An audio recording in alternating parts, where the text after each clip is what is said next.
Everyone, welcome back to my channel. আবার একটি নতুন ভিডিও নিয়ে চলে এসেছি। তো আজ বাবু তাড়াতাড়ি ঘুম থেকে উঠে পড়েছে। তো তাই জন্য দেখো আমি ওর সাথে অনেক গল্প করছিলাম।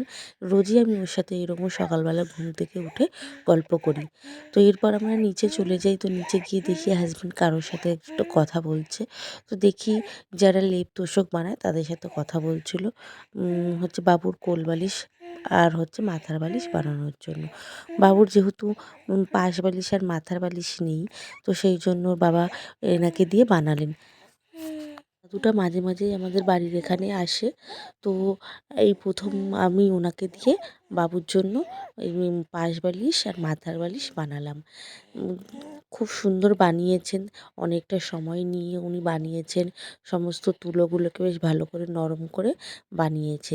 বালিশগুলো দেখতেও খুব সুন্দর হয়েছে। আমার তো ভীষণ ভালো লেগেছে। আর বাচ্চাদের এই সমস্ত জিনিস আমার বেশ ভালোই লাগে, সে বালিশ হোক আর জামা হোক আর যাই হোক। তো দেখো এখানে বালিশগুলো কিন্তু পুরোপুরি রেডি হয়ে গেছে। খুবই সুন্দর হয়েছে, দেখতেও বেশ ভালো লাগছে, কালারটাও খুব মিষ্টি হয়েছে, তাই না? বাবুকে তো সকাল সকাল স্নান করিয়ে দিয়েছি, স্নান করিয়ে জামা প্যান্ট পরিয়ে ও এরকম শুয়ে থাকে, শুয়ে একা একা অনেকক্ষণ খেলা করে। বাবুর যদি পেট ভরা থাকে তাহলে কিন্তু আর ও কান্না করে না, বিরক্তও করে না। তো ওর পেট ভরা থাকলে আমি মোটামুটি সবই কাজ করতে পারি। তো আজকে চিকেন এনেছিল হাজব্যান্ড, তো আমি চিকেন রান্না করেছি, দেখতেই পাচ্ছ। তো আমার প্রেগনেন্সির টাইমে আমি কিন্তু একদম চিকেন খেতে পারিনি, যেখানে আমি উইকে 2 থেকে 3 বার চিকেন খাই। যেহেতু আমি চিকেন খেতে ভীষণ ভালোবাসি, মাটনের থেকেও চিকেনটা খেতে আমার বেশি ভালো লাগে। আর হ্যাঁ, চিকেনের থেকে কিন্তু চিকেনের আলুটা আমি বেশি পছন্দ করি খেতে। কেউ যদি বলে আমাকে চিকেন নেই, শুধু আলু আর ঝোল দিচ্ছি, আমি কিন্তু ওই আলু আর ঝোল দিয়েই ভাতটা খেয়ে নেব। তো এখানে আমি তো রান্না করছি কিন্তু আমার মনটা রয়ে গেছে বাবুর দিকে। বাবু যদিও বা বাবুকে ঘুম পাড়িয়ে দিয়েছি, ও কিন্তু দুপুরবেলায় খেয়ে দিয়ে ঘুমিয়ে পড়ে। যেহেতু রাত্রে খুব একটা ঘুমোয় না, মানে ঘুমোতে ঘুমোতে ওর 3টে বেজে যায়। প্রতিদিনই আমাদের রাত জাগতে হয়। তো দুপুরবেলায় এই জন্য ও খুব ভালো ঘুমিয়ে নেয়। ওই স্নান করার পর খাইয়ে দিলে ও মোটামুটি ওই 1টা-1.5টার সময় ঘুমায়, আর সেই বিকেল 4টে-5টার সময় ওঠে।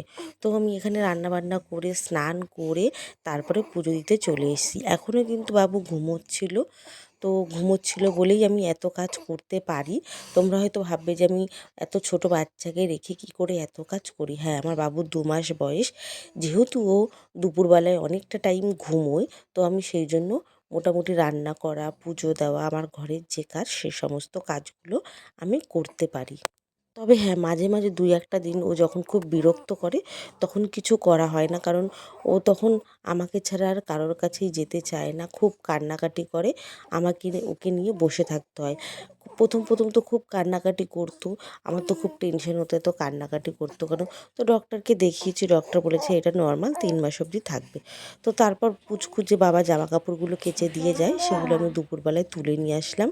এখন ওকে ডেকে তুলবো, নাহলে রাত্রে আর ঘুমোতে দেবে না।